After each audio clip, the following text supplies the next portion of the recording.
In this tutorial video, we'll guide you through the statements page in your Dental Lab site. Once you've generated your statements using the Generate Wizard tool, you'll have an overview of all of your clients' payment information for the month. Let's start by breaking down and understanding each section. The first column displays all the clients in your system. Depending on the number of clients you may have multiple pages of statements. The next column displays your clients' total sales, or the total amount in dollars for all their orders. The following column reflects any adjustments you've made to their total. Changes to your clients' totals can be made through the Adjustments page found under the Billing tab. The Payments column documents any payments made by your clients for that month.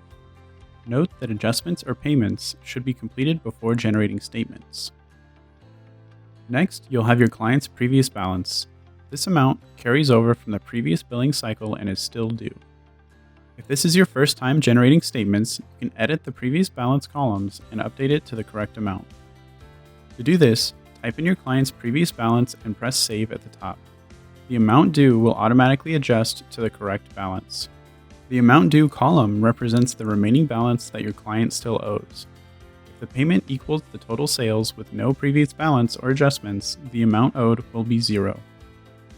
The next column is the due date, which is set when generating statements. You can easily change the due date for all your clients by selecting the due date icon at the top of the page. Another way to modify a client's due date is by clicking the edit icon or double-clicking on the row. When editing a client's statements, you can alter the due date, add notes or comments, and set the client visibility to active.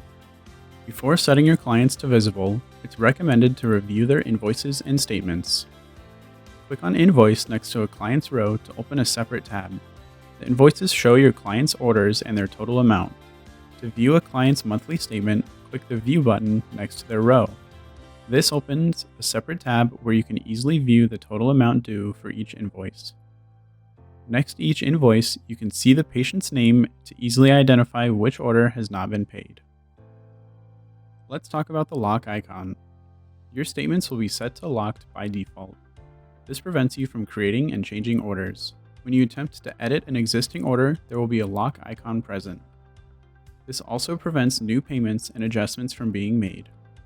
If, however, you need to unlock a statement in order to make any sort of payment, adjustment, or order changes, you can click the lock icon.